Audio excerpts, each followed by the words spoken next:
Hey everyone, welcome back to this next episode from the Lessons from the Playroom podcast. For those of you that are able to watch this conversation through video, you're probably recognizing the person that I have with me as our special guest today. For those of you that are not able to see my special guest, I have with me Dr. Robert Jason Grant. And I am so incredibly excited for this conversation. We're going to talk all about his work with his creation of AutPlay. Before we get into that, let me share a little bit about Robert, and then Robert will say an official hello to you. Mm-hmm. So Dr. Robert Jason Grant is a licensed professional counselor, national certified counselor, registered play therapy supervisor. He specializes in working with children, adolescents, families, and adults, primarily serving neurodivergent individuals, autism, ADHD, sensory differences, learning disorders, and developmental disabilities. You're the creator of AutPlay. As I just mentioned, you are very much an international trainer and keynote speaker. You are a can I really stress the word multi, published author of several articles, book chapters. I'm just going to list some of your books because our listeners may recognize you from that. And I know we'll talk later about where people can find more, but the AutPlay Therapy Handbook, which has just come out, understanding sensory differences, understanding autism, understanding ADHD, implementing play therapy with groups, play therapy theories and perspectives. I know I'm not giving the full title, but you've written about so many topics. You've won so many awards. And what I want to say, I was thinking so much about what else I wanted to say in my introduction of you, Robert. And what I found myself wanting to say is that you are truly one of the kindest, most generous, and most inclusive. And when I say inclusive, I mean that on so many levels, in so many different ways, of anyone I've ever met in this entire field. Wow. And truly, you're just a gem. I mean, I was like, he's just a gem of an individual. Awesome. It's so awesome. So I'm just really grateful you're here. Oh my gosh. With me. I'm super grateful for that intro. I just need a recording of that. I'll just yes. Anywhere I'm at, okay, perfect. Intro. That's so nice. And I appreciate it because obviously we all have our bios, right? We can read, but I really appreciate that last part because I think it's nice to feel like, okay, I'm trying to do that. So it seems like maybe I'm being successful on some level or another. So that's great. But thank you for having me because I love this podcast and so many people do. It's such a great podcast. You've created so much content that people can access about so many topics. And that's wonderful. And like I told you earlier, I love a podcast. I mean, I'll never say no to a podcast invite. Right? Yeah. Awesome. Well, I really want this podcast to help our listeners understand AutPlay. There may be listeners that are not familiar with AutPlay. They may not be aware that there is this amazing model that can really be supportive to many of their neurodivergent clients that they work with. So that's definitely what I want to talk about, but I always know there's always a story behind the creation of something. And so I would love our listeners to learn a little bit more about you as well. Would you share just a little bit of your journey and why this topic is so meaningful to you? Yeah, happy to. So it, as far as AutPlay and the beginnings of it, it started early in my mental health career, early in my play therapy career. I was working with children and I was definitely drawn to, what we would call neurodivergent children. I, at that time, did not have that language, but I recognized the kids because they reminded me a lot of me when I was a kid. And so I really like to work with what I kind of referred to them back in that day was like sort of left of center kids. I remember taking on that title for myself as a child. It was I think it was from like a Suzanne Vega song, Mm, where she sang about being left of center. And mm, it really resonated with me as a kid. And I'm mm. like, that's me. I know I'm the left of center kid here. So I really was drawn to these kids in my play therapy work. And I got my first, what really drove AutPlay forward, the creation of it, was when I got my first child who had really high support needs. He was diagnosed with autism. He was diagnosed with a chromosome disorder, intellectual developmental disability, and I think he had a seizure disorder. There were some medical conditions. And this was opening up a whole new world for me. I've been working with kids with sensory issues, with ADHD, with neurodivergence in a lot of ways, but no one with really high support needs in this collective of things going on. And it was a deep dive with him and his family into this culture as well, where resources were very limited, where mental health care was practically at a zero. Like therapists would not take him as a client. And I just really felt a lot of empathy here and felt like this was a call to up my game and be something. And I loved play therapy, believed in the therapeutic powers of play for all kids, and that there was something there that would benefit him. So it started my journey on like, what can I do that's more than what I'm doing? Because that didn't quite feel like enough.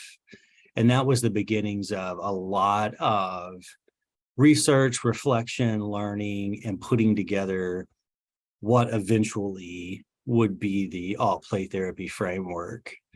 So I think it was born out of, my own feelings and recognition of my own neurodivergence as a child and what I wanted to help kids who I felt like were like me.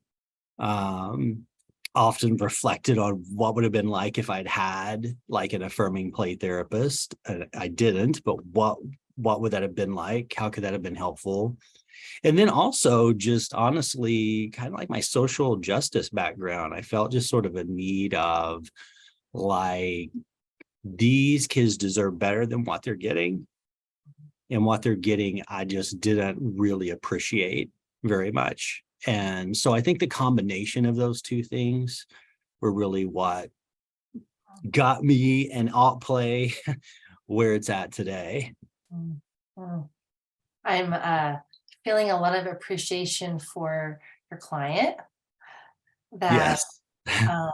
inspired this or put the questions in you, and then just gratitude for the part of you that said, I'm gonna look at this, and because what you've been able to bring and provide to so many has just been so amazing through this. So that's just noticing that as you're telling your story.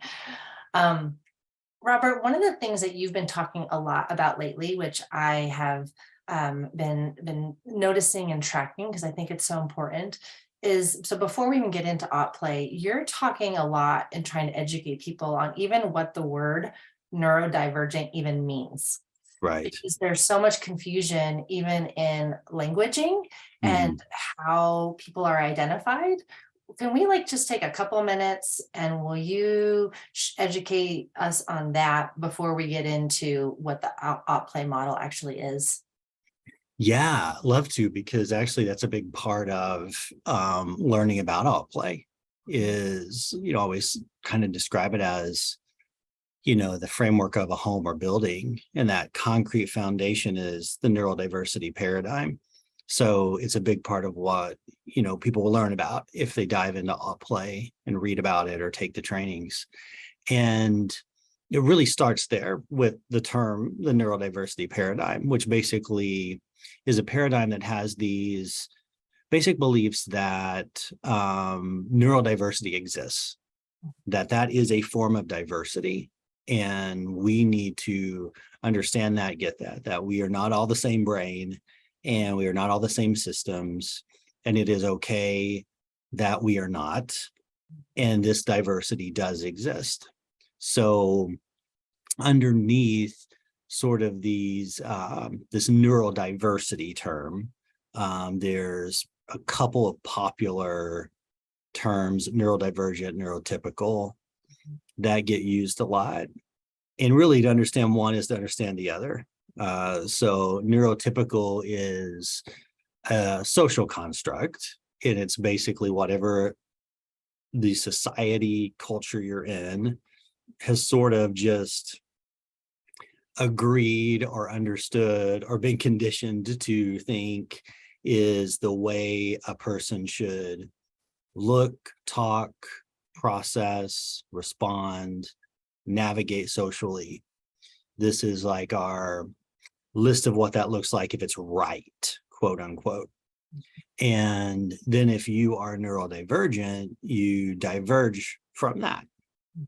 You process, respond, want to navigate socially in a way that's different from whatever has been created in this neurotypical structure in this society or culture. Right now, people probably get most identified as neurodivergent through a diagnosis, like autism, sensory differences, learning differences, ADHD, etc. You don't have to have a diagnosis to be neurodivergent, but that's a pretty common connection. So that's what we mean by those terms just in general. And then we have things like neurominorities, which just means like underneath being neurodivergent, maybe, you're autistic, or maybe you're an ADHD, or maybe you're an SPD, or, like those would be considered neurominorities because there's similarities across neurodivergence, but there's also sort of distinct differences for each neurominority. And then the other big concept is then being neurodiversity affirming, which is the application of all this knowledge. It's like, how am I going to, I agree with this. I agree neurodivergent exists. I understand the neurodiversity paradigm, but now how do I put it in application with a neurodivergent child in front of me? That's the being part of neurodiversity affirming. Absolutely. And not is what, as I want to jump into AutPlay, because I mean, even just the creation of AutPlay is so affirming, because I've read your handbook, taken some of your courses, and it just so beautifully allows for an awareness that each child is unique, and therefore each child deserves their own unique experience in play. So can we just jump right into that, talk to us a little bit about AutPlay, and we'll let you go wherever you want to go with that. Yeah, I mean, I love AutPlay. AutPlay, in some ways, it's been fluid since its creation. And I love kind of where we're at right now, because I think it's the most consistently affirming, that it's ever been. And that's kind of what we've been striving for with AutPlay, is this framework that basically helps people learn and understand how to integrate play therapy, theories, approaches, techniques in a way that is neurodiversity affirming to use with neurodivergent children. And I always try to help people understand. Sometimes I use the term approach kind of as slang, or it just slips out of my mouth because I'm so conditioned to say it. But AutPlay really isn't a theory, and it really isn't an approach or a model. It's a framework. It's a diversity training at its heart.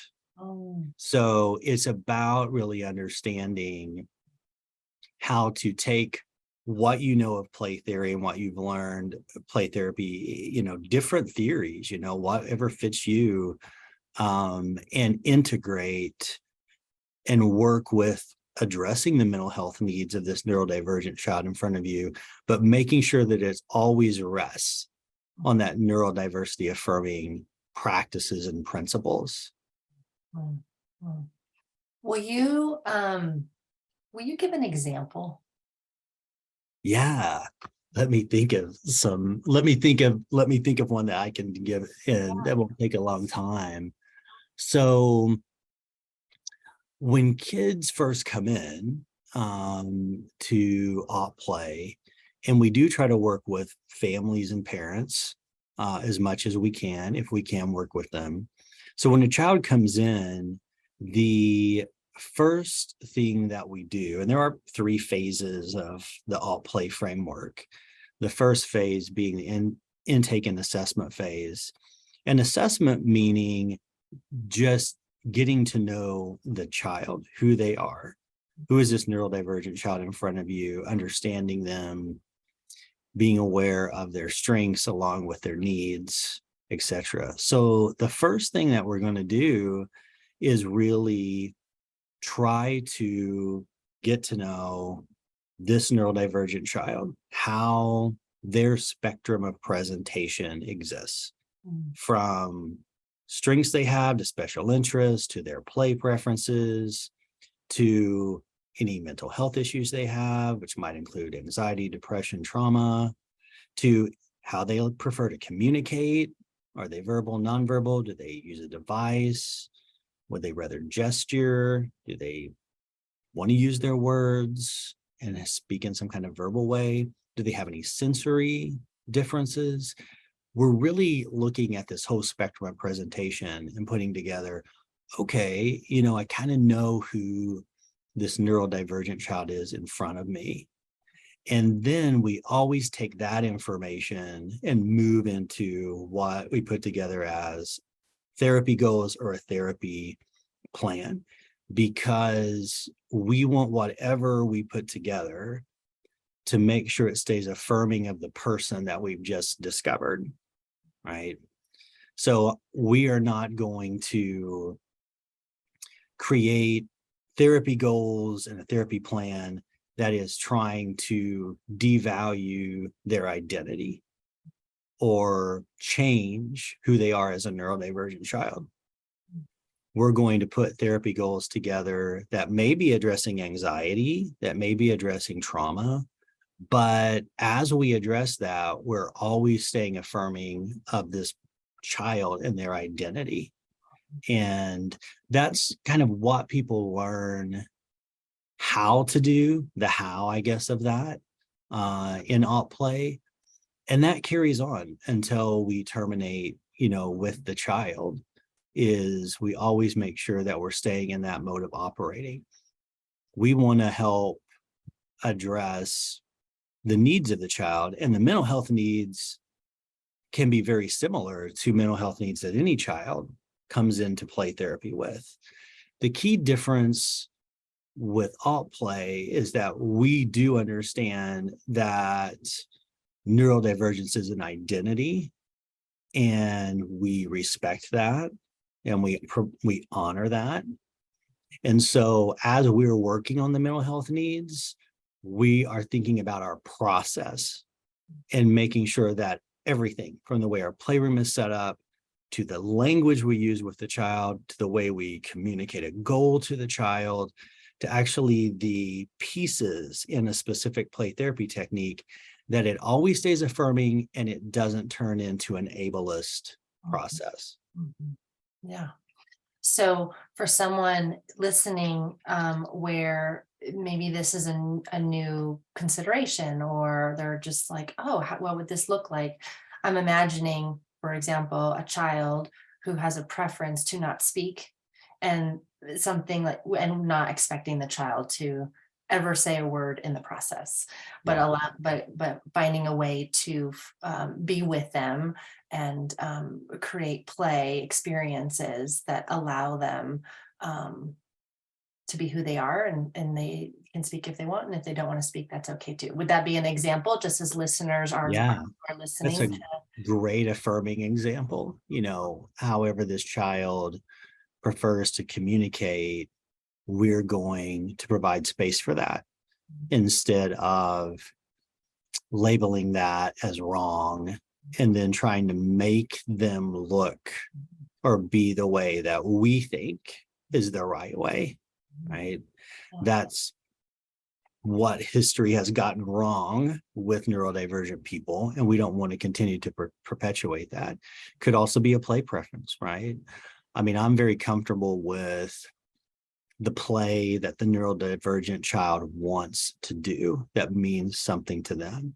If that is pretend play, that's fine. And we understand that well as a play therapist. That would not be a hard sell. But what if it is digital play? Right. That's their preference? Or what if their preference is all movement-based play or constructed play? They just want to create with Legos or blocks. We're going to honor that play preference because that's another affirming practice. And then that's part of the consideration for then the play approach that we go into, or the integration, is this child really has a play preference toward movement play. So we are going to think of interventions to address that anxiety or that dysregulation that are movement play interventions. We are respecting the spectrum of presentation that is this child. What we wouldn't want to do to that child is go, okay, I understand all that, but I'm going to do all these expressive art interventions with them to try to work on their anxiety. I mean, no. Send their anxiety through the roof.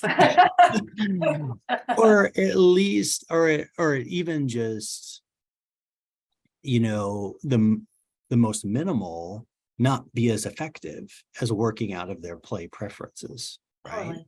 Well, and just the implied message that you need to be different. Yes. I need you to play in a way that's comfortable for me. Yes. And that's felt.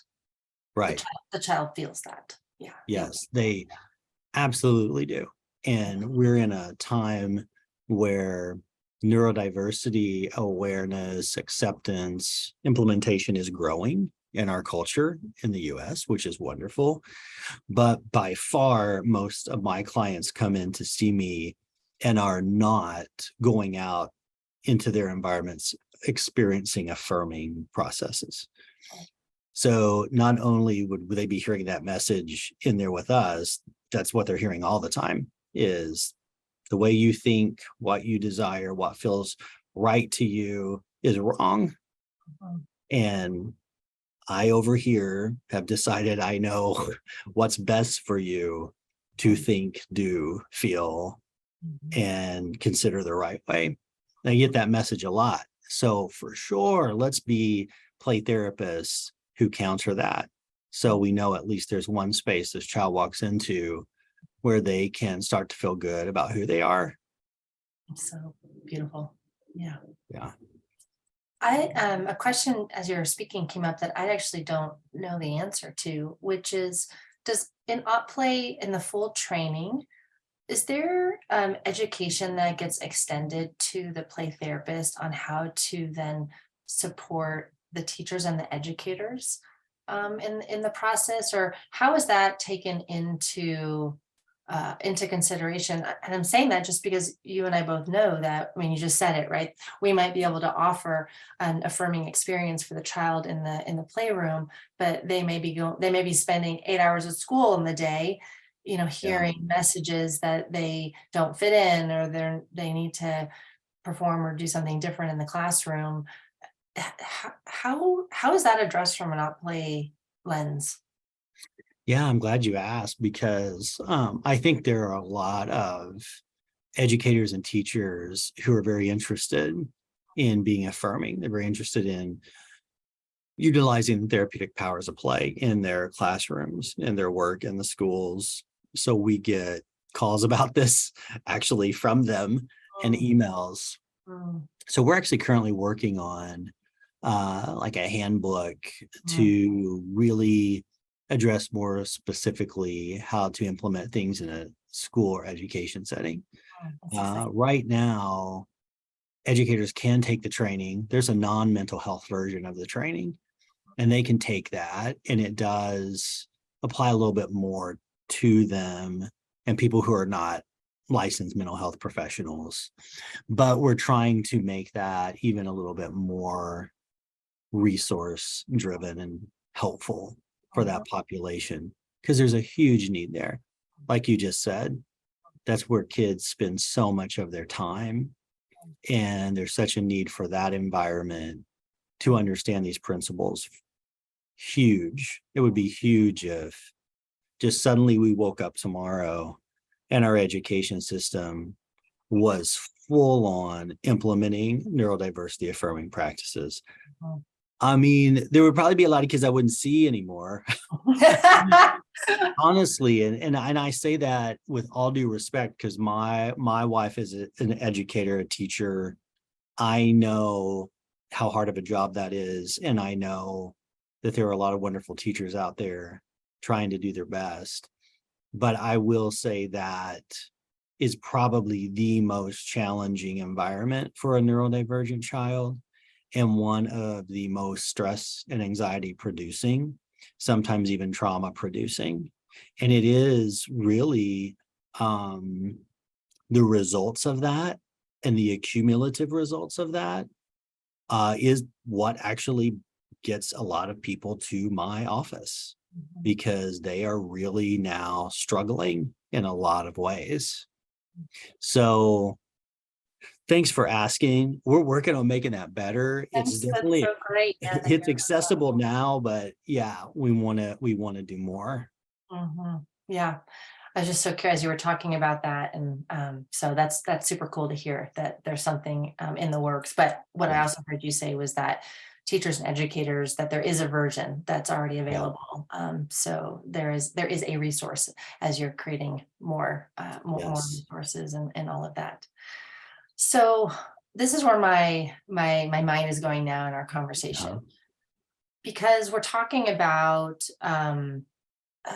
I mean, what I'm hearing is that there's some inner looking that is required on behalf of the therapist in this process to really look at.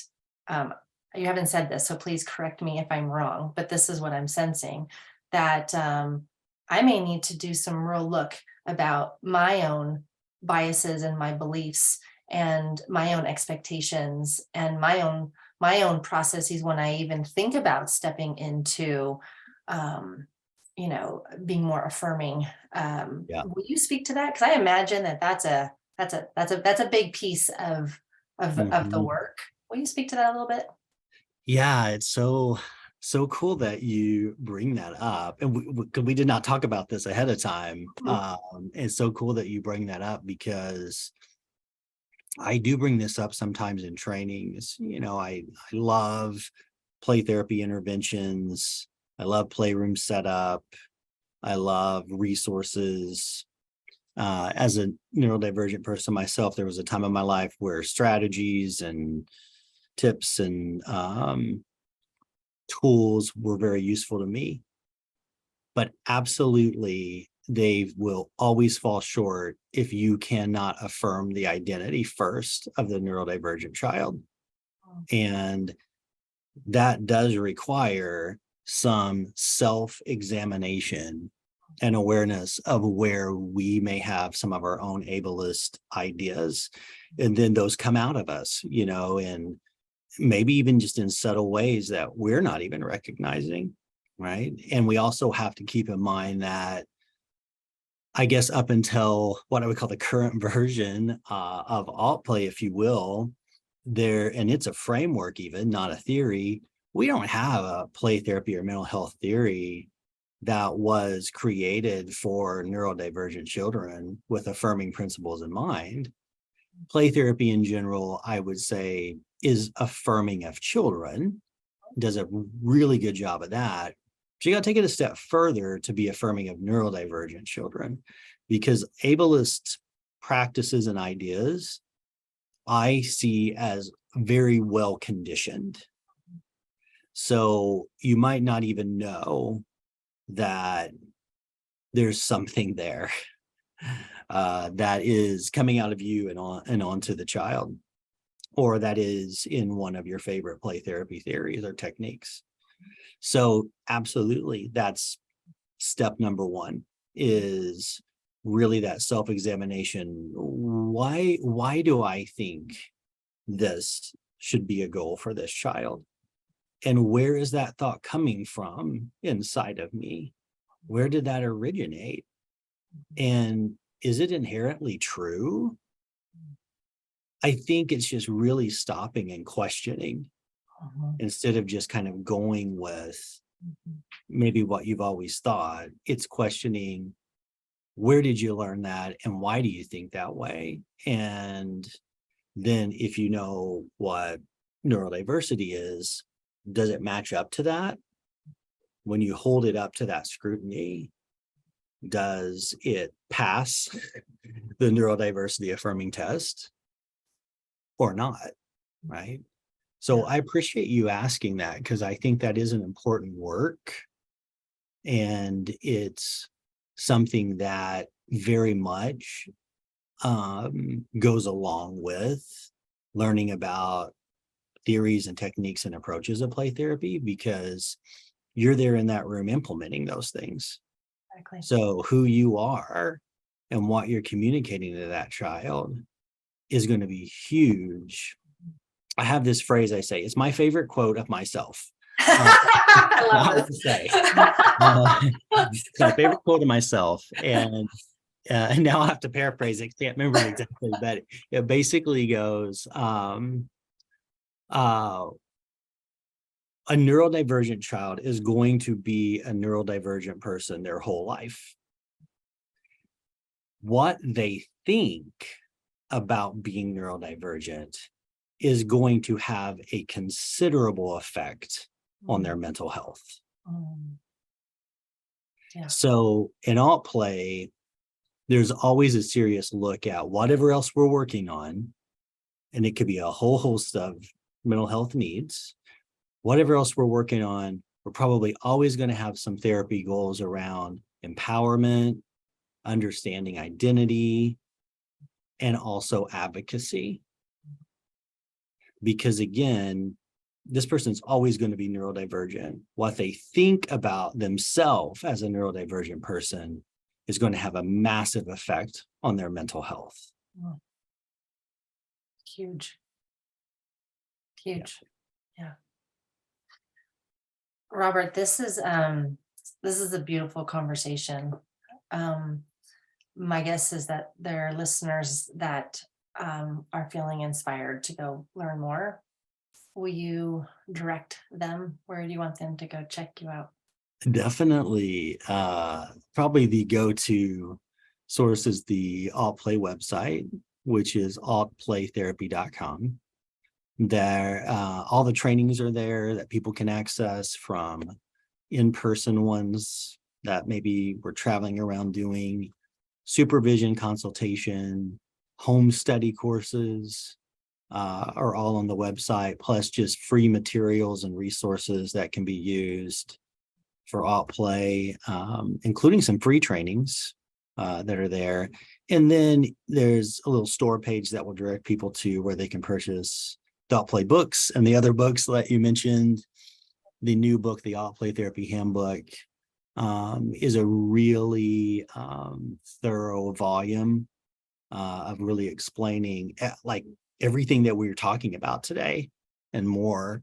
So that's a great, easy resource to grab and give yourself a weekend and go through it. So it's just really easy to go to the website. We have social media presence on Facebook and things like this, but obviously everything can be accessed via the website. Awesome. As we start to wrap up here, do you have a final thought or oh no, there's this last thing that I want to say. play. You know? Yes, several, but I'll just narrow it down to one. I just think that what I would want, especially any mental health professional or for sure play therapist or aspiring play therapist, to understand is that there's a huge need for neurodivergent kids to be able to access child therapy and to really be able to go someplace where they can get help with the mental health needs that they have. And it's so important that we try to meet that need and that we really understand that we're going to be an affirming therapist as we meet that need. Yeah. So I just want child and play therapists to go learn. There are other places to learn some of these things besides AutPlay Therapy. I just want them to go learn and then open up their playrooms to these kids and really be dedicated to affirming practices. This is going to be huge if that is done for so many neurodivergent kids. They're going to be, by any definition of how we define it, so much healthier as a result of experiencing something like that. So if you're watching, and people may be watching this who have not dived into that world, they do not understand it. Maybe they are one of those people who are like, well, I just don't work with those kids. I just want them to really kind of contemplate on what I just said and think about it. Yeah.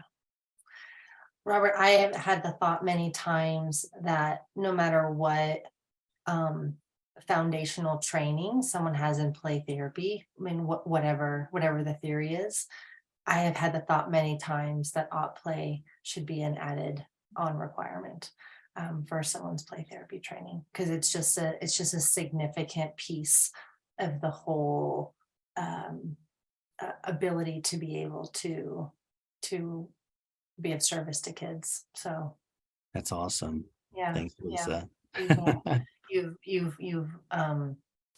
You've created and put something incredibly important into the world. So on behalf of all of us, the clinicians, and on behalf of all the kids that are receiving support and have received support because of what you've put out there, just thank you.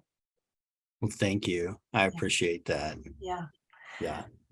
Okay, listeners. I'll say my favorite quote.